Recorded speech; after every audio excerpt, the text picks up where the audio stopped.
With all the challenges you're facing, whether it's in your personal life, your career, or your business, no matter what the challenge is, it always comes down to mindset. And that's the topic of today's episode. Welcome to Fordify Live with your host, Ford Saeks. And to talk about this, there's no one I would think would be better than my friend and colleague, John Register. He specializes in overcoming adversity. Now, if you're listening to this, we are live right now on Facebook and YouTube and other channels and LinkedIn. But this is the recorded replay for the Business Growth Podcast. So if you're listening, this is John Register. You can check him out at John, JOHN, REGISTER. So John, welcome to Fordify Live. I'm so glad you took the time out. Ford, I'm so thankful that you've allowed me to come on and just kind of share a few thoughts with your audience. I can't wait to get started. Well, I've known you for years, but I didn't know you were an amputee. Like, I've known you, but I didn't know you were an amputee. It's like, I usually don't start there. Well, I understand that, but I'm watching you on TikTok doing cartwheels, and I'm like, holy crap, I've known this guy for a while. I didn't know, and I thought he would be a great guest. And I know that, in the green room we were talking prior to the episode going live, I was talking about, well, what do people usually refer to you? And you were talking about overcoming adversity and people asking you, well, John, how did you overcome the adversity of losing a leg? And you started to tell me the story, and I'm like, wait, let's wait till we go live. So here's the question. You're somebody who helps audiences and organizations inspire and break through adversity and their limitations in the corporate and association world. But what do you tell audiences? What do you tell those people that are business owners, executives, or career executives that may be facing some adversity, and how do they overcome it? And how did you overcome the first story? Tell me your story first, and then we'll go into it. Sure. Well, I was a world-class athlete. I ran for the University of Arkansas, Go Pigs. And after that, I joined the military and went to my first Olympic trials in 1988 in the high hurdles. The military, I joined the military because I wanted to continue to run track and field. They had a world-class athlete program, the United States Army did. And I joined the military for that program. But guess what? On the way to making that program, Operation Desert Shield, Desert Storm came up. So I became diverted to the Gulf War and wound up serving our country for 7 years over there. When I came first of all, thank you for your service. I know I'm interrupting you, but I love the military and thank you for your service. Okay, so you served over there for years. Then what happened? We could talk about thank you for your service too, but we'll do that later. Okay. That's because that's a whole nother mindset thing I like to kind of help people through. I'll make a note and we'll do that. Keep going. Make a note. All right. So I came back without a scratch and wound up training for my third Olympic trials in the 400-meter hurdles. I misstepped a hurdle, dislocated my left knee. I severed the artery behind my kneecap, and 7 days later, I made the elective decision to amputate my left leg because of that poor circulation. Probably would have had to have a surgery anyway. And then during that time, Ford, it was my wife who I was kind of going down a downward spiral. Not so much, really negative, but I could feel myself slipping that way. And then she said the words kind of that stopped my downward spiral. She said, yeah, John, we're just going to get through this together. It's just our new normal. And when she spoke those words, she really baselined my entire existence, undergirded me with those words of love, of compassion. When I really think marriage actually begins, right? We think it begins with the wedding. It really begins when you have your first big fight or you have something that you can't get through. It's something that's tough, that challenges those vows. And I really thought about those words, and I got out of the military. I began swimming for physical therapy, started working another job for the military, and 27 months post my amputation, I made the Paralympic swim team, which is the parallel games to the Olympics. I saw athletes running and jumping with artificial legs. I had a leg made for running, and 4 years later, I won the silver medal over in Sydney, Australia, becoming one of two amputees at that point in time in the world to have jumped over 17 and a half feet without a leg or a knee. So that could be like the whole story, right? Put a cap on it, but wait, there's more, right? Yeah, that's right. What happens is I get hired by the United States Olympic and Paralympic Committee to start a youth program, which quickly turned into a military program because we had the second kind of Gulf War, I would call it, like Iraq and Afghanistan revisit number two. And with the injuries coming back, my boss said, what can we do for our injured military veterans? So I began what became known as the Paralympic Military Sport Program. And that program turned into the DOD, the Department of Defense's Warrior Games. And now the Warrior Games, of course, in 2013, Prince Harry, the Duke of Sussex, he comes over, sees my program that's in existence in the Warrior Games, and begins Invictus Games. So one life of what happens in a misstep that we might think that happens way back there, the dominoes falling, all of a sudden leads to multiple thousands of people that have been in our military using sports as a tool for their rehabilitation. It's really just kind of incredible. So that's what I teach now. I teach around the mindset, and kind of going back to your initial question of what is it that you overcame? Right. Well, I didn't overcome the amputation of my left leg, because had I overcome the amputation of my left leg, I'd have my leg back. Right. Yeah. So that's where we started. That's where the conversation generally begins with my audiences. Well, it's so interesting, because one of the things, we're both keynote speakers when you speak to audiences, and I always start with a section on mindset. I don't really push myself or promote myself as a quote motivational speaker, but certainly any speaker ought to be motivational and inspirational. It just depends on what the topic and the desire is. Sure. And I know that all the strategies and tactics in the world won't improve unless you fix the mindset. You have to have an open mind. You have to be coachable. You have to be trained to standard. You have to have feedback loops. You've got to have support systems and all the different things. When you're working with organizations and individuals, it's interesting. I'm sure you've had this where someone starts to tell you what their challenge is, and they say, well, my challenge is unique. And then they start telling you all the reasons why they can't do something instead of focusing on what they can do. What do you do with somebody, or what's your advice to one of our listeners or watchers today that might be going through something right now and they're just stuck and they don't really know where to go? And they, do they watch videos on YouTube, or what would the first step be for someone who's stuck and they need to get unstuck to shift that mindset? Because you turned adversity into an asset in everything you've done. Just, look at how you continually do that. What is somebody who maybe might not have that basic skill set? Where should they start? Yeah, I think the first start, I start my audiences off at a personal assessment, and we back into it because until you recognize you even have a problem, you're not going to be able to fix it. You'll always be blaming somebody else or pushing on to other individuals instead of really starting with yourself. And that's where I start with myself. So when people said, you didn't overcome I said to people, I didn't overcome the amputation of my left leg. I had to understand, what did I really overcome? Right. And so this is where we all start, right? And I think there are 3 hurdles that we have to get over. And the first hurdle is the reckoning moment. I call it the reckoning moment. And the reckoning moment is realizing that we do not get back what we desire to have back after some type of trauma has impacted our life. We think we're getting it back, and it comes out like this: man, I wish things would just get back to normal. We just came through a huge pandemic, and some of us still want to go back to the way it used to be, even though you had some revenue numbers that blew it out of the water when people were working at home, and you still want to go back to the way, let's bring everybody back.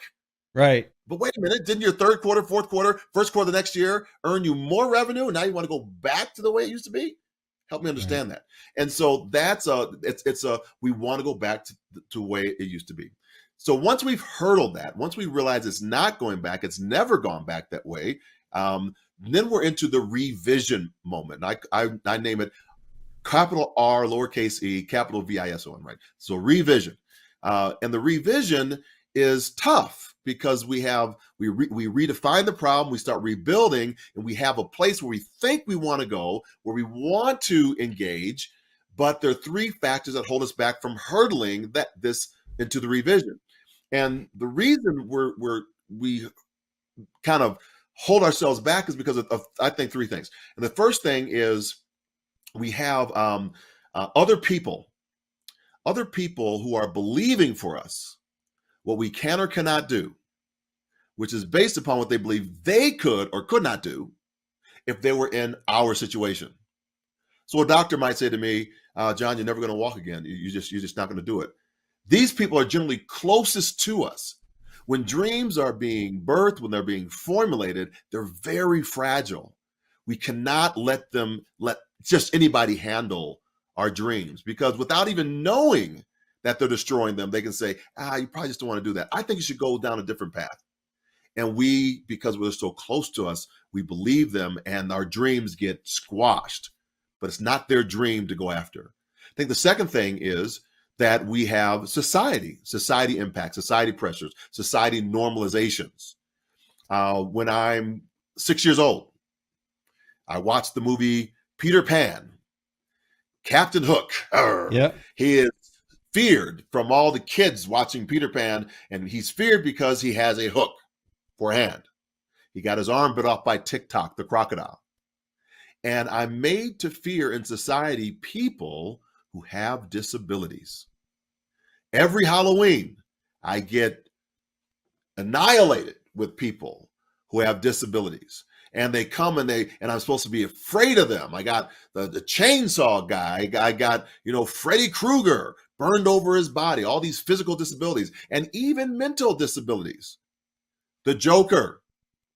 And so if I'm trying to have in my company a conversation around mental health, I can't do it because society told me that is wrong. So anytime something comes up in our society that is off color, or I just wouldn't do it that way because I'm measuring myself against other individuals, I'm going to blame it on the individuals who I know must have that quality that I've seen in my life. That's the normalization. So the second part of the revision is extremely hard to jump over. And third, I have to do it. The third part, why I do it, I have to do it myself. I've had some of the best hurdle coaches in the world, and they have trained me to get to the Olympic trials, which means I made the Olympic standard 3 times in 3 different events. But they never ran a hurdle for me. I'm the one that has to attack that hurdle. No one else can do it for you. So once we've hurdled that, the second hardest part of the model, now we are into the renewal. It's the last hurdle. And the renewal is the hardest part, because in the renewal, the first phase is the rebirth. In the rebirth, everything's brand new. Remember, my wife told me this is just our new normal. People got jaded with the term the new normal during the pandemic. And I asked why. Why are you jaded with this term that is for elevation, is for growth? And it's just so it's overused. I said, yes. And why are you so jaded with the term? I found out that when I asked most people couldn't do anything. They found the words powerless. It came out in 1 or 2 ways in their vernacular. I just wish things would get back to normal. Well, of course, now we know that is the reckoning moment. So there's no going backwards. You can't go forward, right? It's impossible. The second part of that is it was a present state of paralysis for people. I guess this is just our new normal. And in either case, there's no forward progression. But if new forward means no, and in the dictionary is no prior point of reference, that's a definition of something new, then why are we trying to use old systems, old thoughts, old ideas to put into a new bucket to get a different output? If we're doing the same thing over and over again, expecting a different result, it's a definition of what? So absolutely. So then we do need systems and processes in place. They just may have changed as we enter into an environment that is new to us. Environments are environments. We just have to adjust ourselves into that new environment. So we need a ritual that leads us to a rhythm, that elevates us to a rise, that creates the desired results that we're looking for. We need that. It just may have shifted and go to the grocery store in a public setting with all these people around me, because I may have to wear a mask or I may have to be vaccinated or something. Something else happened, but I still need to eat. I just have to shift my process. And we need space and grace to grow while we're learning in the new. For me, I had to learn how to manipulate a wheelchair to get to a prosthetic appointment. I had to learn how to put on an artificial leg. I had to learn how to walk between the parallel bars so I could get my balance. Then I had to get a 4-bar walker, walk around the hospital. Then I had to get crutches to do the same thing, right? And then crutches to a cane, then cane to free walking to running, running to jumping to a medal. That process took 7 years. Wow. But we want things right now. If I give myself space and grace to grow, then I get to a resolve in my life. And that is the next normal, if you want to call it that, or the next plateau. I live in the mountains here, so you reach a plateau, but you want to see another higher height after that. So maybe you have to go down another valley to get to the next height. And that's a reward. So the reward, the new normal, then can't be a plateau. It's a destination. It can't be a destination. It's only a plateau by which we grow. We just grow on to the next one. We learn and then we grow. We learn and we grow. So that's the whole. That's what I say to individuals that are like you said earlier. Right. How do I do it? How do I make the forward progress? First, we identify of where we are, and this whole thing is about us. Now in the model, I can see where other people might be, and I don't have to say, "Doggone it, you need to be over here where I'm at. You need to make that jump. You Right. need to jump." No, I know where you've been. I had to make that jump too. I empathize with you. I see where you are. Come on over. I got you on the other side. Right. So that's how I walk people through. Well, I like what you broke it down. As I was taking notes. I mean, we talked about step 1 is reckoning. I'm reading off my. For those of you watching, yes, I took notes. Right. And so first was reckoning, then revision, then renewal, then rebirth, resolve, and reward. And I think what's interesting is there's a way out, right? I mean, there's a lot of people end up going through similar things. I know me, I'm positioned as a marketing and business guy, and people always come to me like, I've got this great idea, I don't know how to do it. Well, I know how to do it. And so there's people out there, there's mentors, there's books. I mean, that's why speakers make it. I know that right now there's AI and ChatGPT, but I do believe it's going to replace a lot of jobs and it's going to impact a lot of organizations.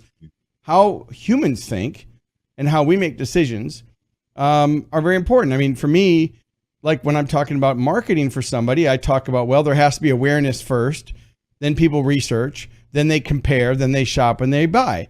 For you, you're given a methodology saying, look, if you're trying to go through something, you're going to have self-awareness first. You're just going to have to realize that it's never going back. So the first thing is the reckoning that you're not going to go backwards. And again, I'm repeating what you just taught me in active listening style, right?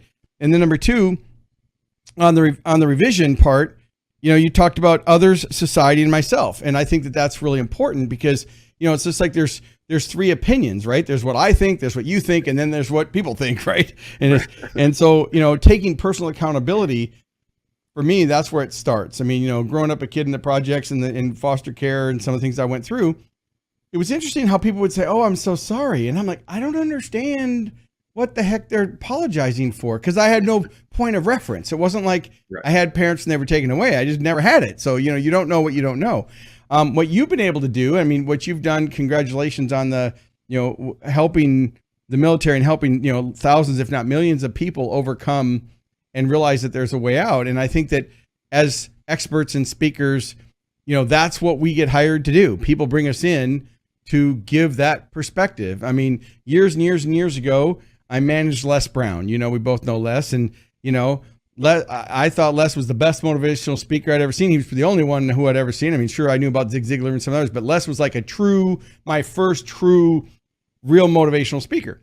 And then I got to meet him, and then I got to manage him, and I worked with him for 3 years, and I got to see a whole different side of business. And organizations brought him in because he was a poor black kid from Liberty City, and he was mainly speaking to white audiences. And I mean, Les would say this, if he was on the call with us, he would tell me, I mean, this isn't anything racial. And he would say, they brought me in to show that if he can do it, you can do it. And it's the same reason why, a lot of inspirational speakers have been through something traumatic, because they're a living laboratory. They're not just getting up there doing a book.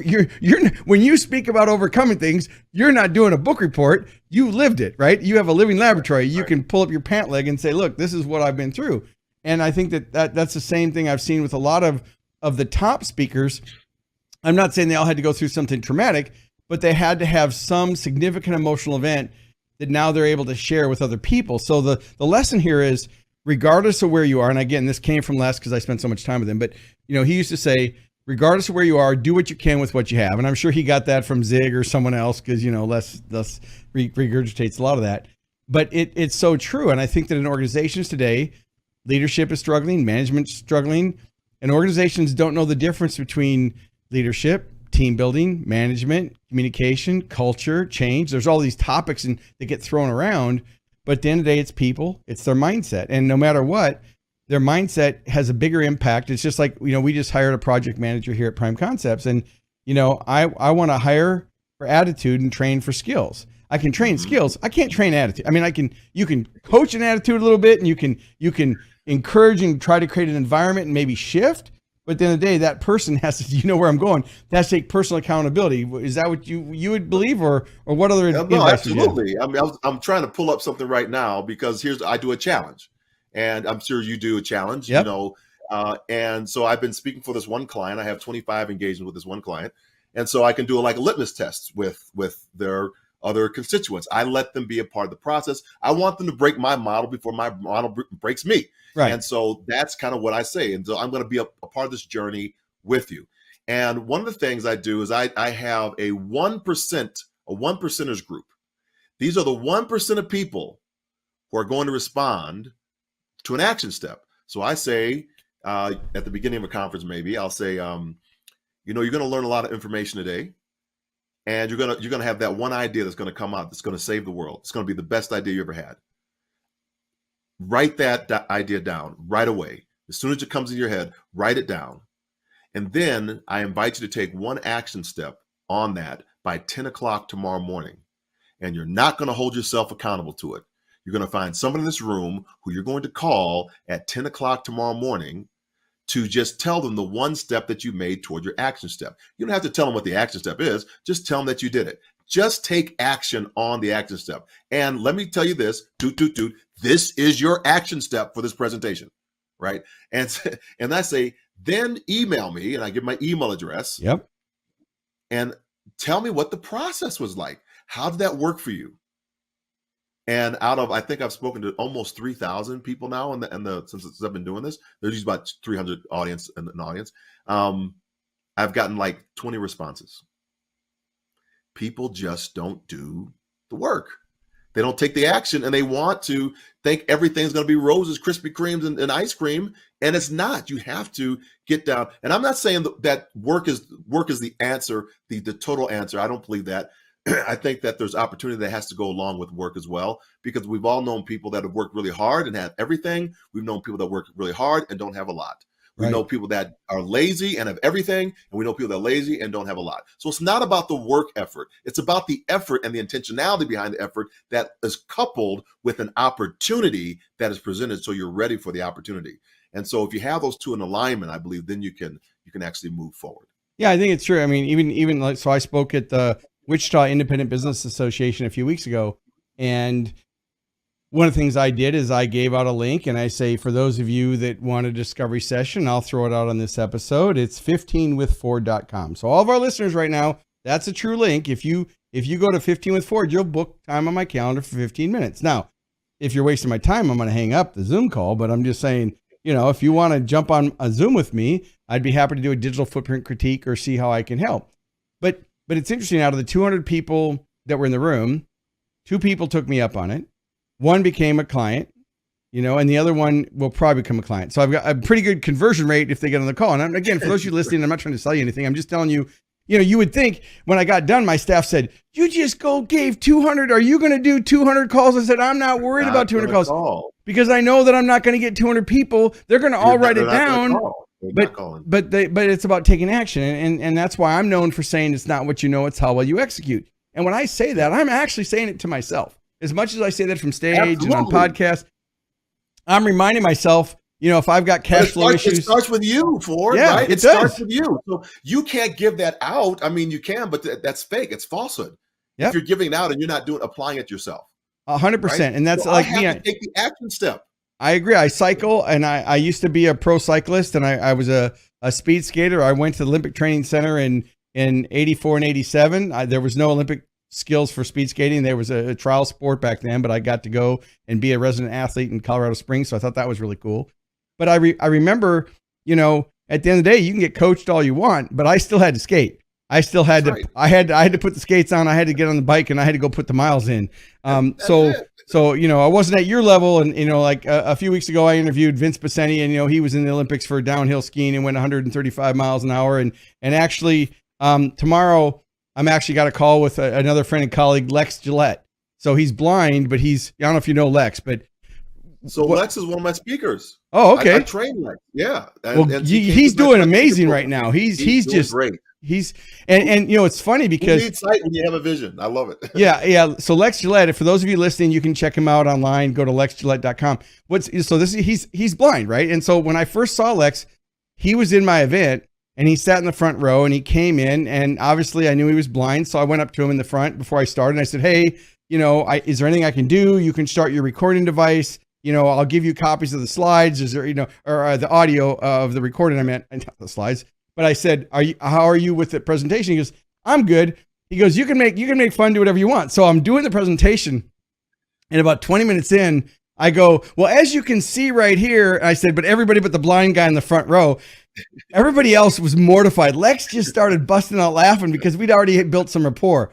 And since that time, I've been working with him on some of the marketing stuff he's doing, but like you said, he's got a brand. He doesn't let it stop, and now he's training for the Olympics that are coming up. What's the next one? The Paralympics that are coming France. up. Yeah. France, so he's training for that, and he's at a high level, and he gets more done. I mean, he responds to my emails super fast. He does Zoom calls, and I'm like, well, Lex, would you be more comfortable if we just got on the phone? He goes, no, I'll do Zoom. So he does Zoom calls, and he shows up, and it's like, wow. So I just, when you see people perform at levels, it does inspire you. But at the end of the day, even audiences that hear you speak or hear Lex speak, at the end of the day, they still have to take that and then put it into action. And, that's why I listen to audiobooks on the way to work. And, years ago, I don't think this came from Tony Robbins. I think it came from, Jim Rohn, where he was talking about the hour of power. And he said, spend an hour. It's not like from 8 to 9 a.m., but spend 20 minutes on personal growth or taking care of yourself, meditate, eat right, exercise, whatever. Spend 20 minutes learning something new. And his big anchor was spend 20 minutes applying what you've learned, which is basically what you said. You said, hey, find a good idea from this keynote presentation, take one action step, tell a friend, but then put it into action because, action's where it's all at. All the training in the world won't matter till someone executes. And most of the time it's the mindset that prevents them from taking action. I know for me, when I work with consulting clients, they probably already know what they need to do. They need a little push. I mean, I'm definitely more of a strategic consultant than I am a coach. There are coaches that, and I've had coaches in speed skating and cycling and in business. I'm like Nito Cobain is a coach, he's not, I wouldn't call him my consultant. He's a coach. I mean, he knows what to do. And he says, here's, how early do you get up every morning? And if you read Grant Cardone's book, 10X, it's, he's a whole different thing. And again, we're not endorsing, for those of you listening, it's not that you have to listen to any of us. It's what is the biggest challenge you have in your life? And there is a mentor, there is a coach, there is an expert out there that can solve the problem. And so instead of being a victim, you got to be open-minded. I mean, I think it really starts with an open mind and being coachable. But what do you think it starts with? Because I know they're supposed to take action, but they don't want to run east looking for a sunset. I know people that are really busy, but they're not effective. That's funny. Running east, that's good. Right? I mean, think about it. I mean, John, I don't know where I heard that. I heard it years ago. I was in my head thinking, but they're running the wrong way. Like they're busy, and they're the first people to tell you how busy they are, but they're not effective. They're not. Yeah. I mean, we got on the hamster wheel. Yeah. I was thinking about something else when you said that. Sorry. About a gentleman I interviewed on my podcast, Grant Reisman, who is an astronaut. He's done like spacewalks and things like that. Right. And one of the powerful things he said, visually, that I saw, that made me think about the sunset, right, is you're working on something on the spacecraft and you look over your shoulder and Australia flies by. Right. So it's kind of, yeah, it was kind of like that, right? You're chasing the sun in which way, and you see the sunset every few minutes. Anyway, what I want to share is you brought up Dr. Nito Cobain, and right. I'm a part of the National Speaker Association Board of Directors now.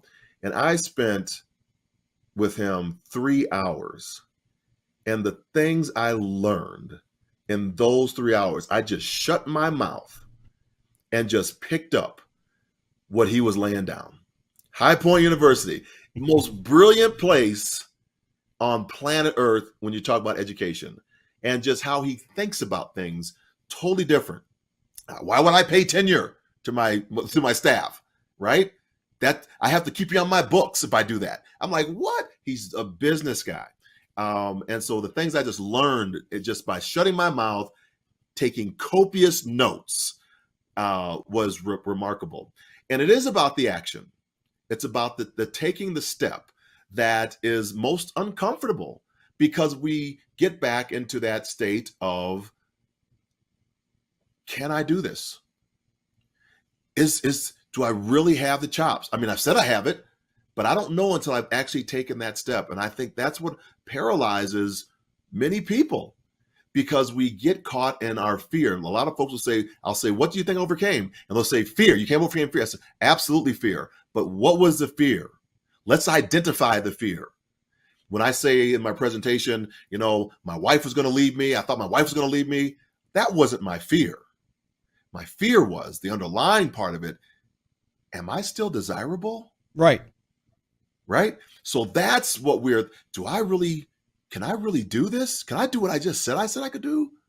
We don't know that. And so we go into these kind of cocoons and bury ourselves instead of really tapping into the brilliance that's on the inside of us. And I think one of our other speakers, Simon T. Bailey would say that, right? Yeah, Simon T. Bailey, yeah. Our brilliance of who we are and how we show up. And if you're in the room, you're supposed to be there. You're supposed to be there. So show up because you have some type of value that is needed, and don't hold your voice back, because that very voice of why you're in the room could shift the conversation for the revenue that you may need to make down the road. Yeah. So I've been in the National Speakers Association now for 34 years. I served on the national board for 6. I'm on the sales committee this year that helped sell out Influence. Brilliant. And, and that's where I first met Nito Cobain and all those people. And, so Nito became a client, then High Point University became a client. And then 2 years ago, he said, hey, what are you doing in September? And I said, well, what? He said, well, can you come to High Point? And I said, sure. What do you need? And so he actually awarded me 1 of 15. I'm going to go ahead and hit my other button here on my camera for just a second. So on my wall, just off the side here, is my degree from High Point University. That I got awarded from whoops, wrong button, everybody. So that's not edible arrangements. We're back here. Sorry, guys. We're doing this live. So this is what live is. This is live and unedited. But I tell you, I asked him, because he's only given out 5 of those in 15 years. So it's not like he hands them out. Right. And I said, I'm honored.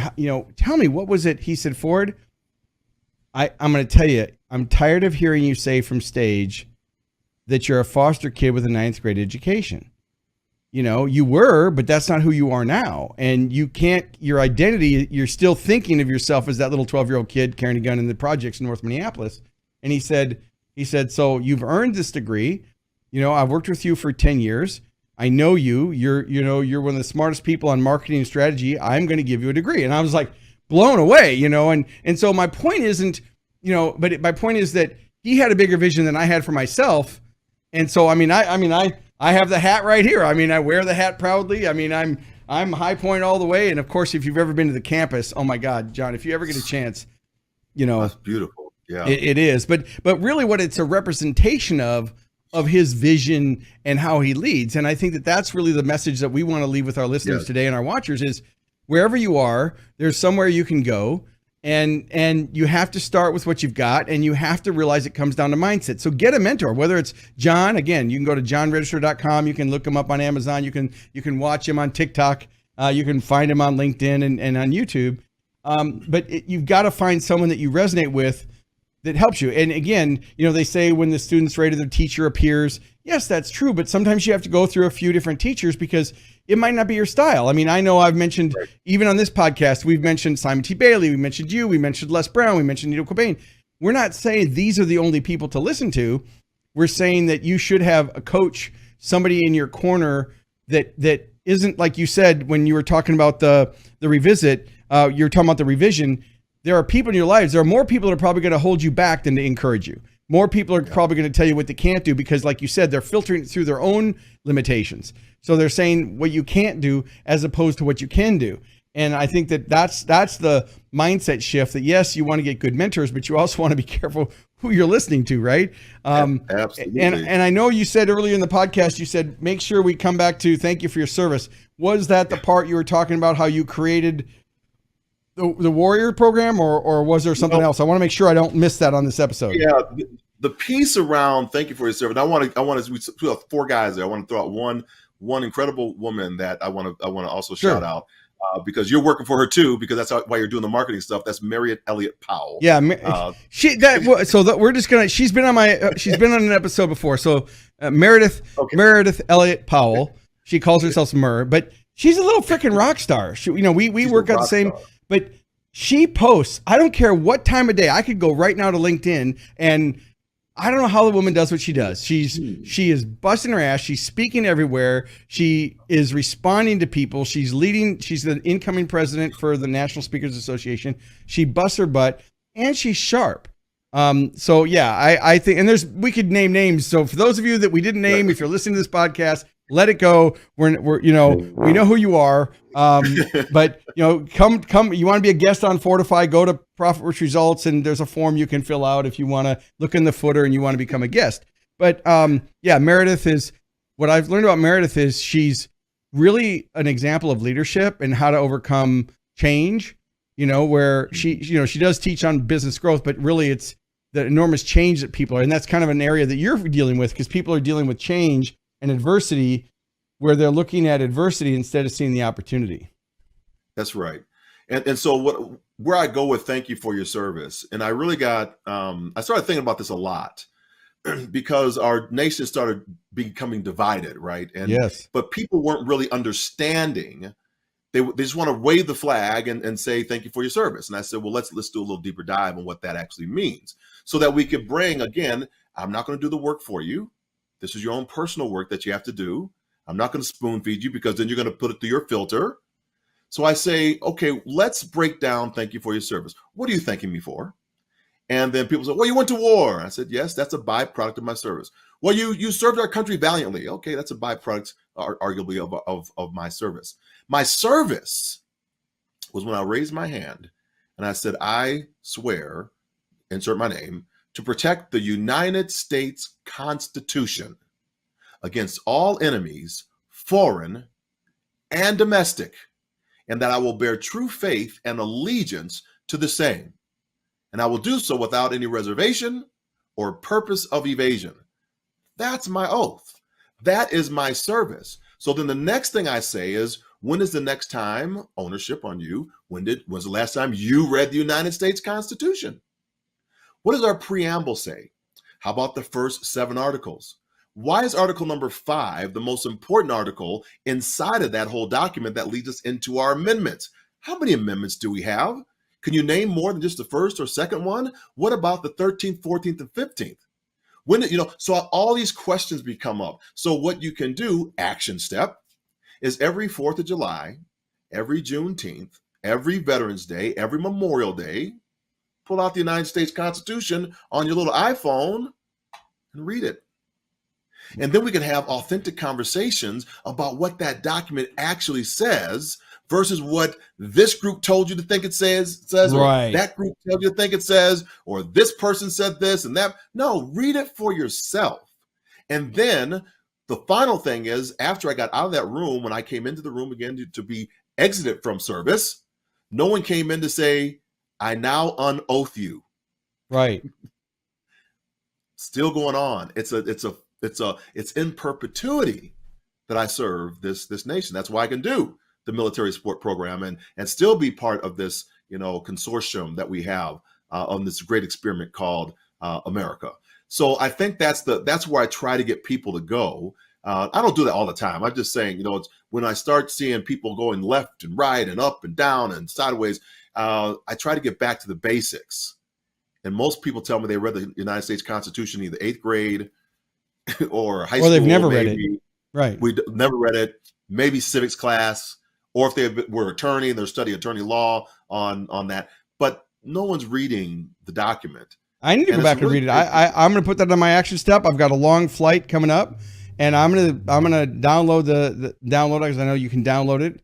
Also, I can Download get it. on Delta. I can get free internet, but I'll pay for it. I guess there's a lot going on with the airlines lately, but I definitely yes. will. I definitely will, because I think that's the key, and I think that there's a lot of delusion going on right now in our organization. I know, Alex is my producer, and we've had people that are pretty political on both sides, right? And we've tried to be careful as speakers, authors, and experts. Organizations, we want to be hired, so we I keep political stuff out of the way, but I'm a proud American. I'm not going to hide that. I mean, if they don't want to hire me because I'm a proud American, that's fine. Doesn't mean I'm actually supporting any one person or party. I just believe in free enterprise. I mean, I'm a capitalist. I believe in business. I've been an entrepreneur my whole life. And, if I lose subscribers over that, then that's fine, because they're not my target market anyway, right? So really sage advice. I just want to let everybody know we do go live on Fordify every Wednesday at 11 a.m. Central on LinkedIn, YouTube, and Facebook, and other platforms. And we've been talking to John Register from johnregister.com. And so what are you training for now as we wrap up? Well, I'm going to ask you what you're training for, and then any closing thoughts. So are you training still now for anything, or? Not as far as physical. Right. I'm now white bearded, for those that can't see, and I swim like almost 2 miles this morning. So I do that type of physicality. I like to ride my bike and get out there. What I'm actually training for right now is I push myself. I push myself into other spaces where I was once, a great athlete. Now I want to become one of the best speakers in the world, right? So I work, and I did a coaching session this morning to work on a couple stories I'm going to be sharing at Influence this year. It's just a little breakout group.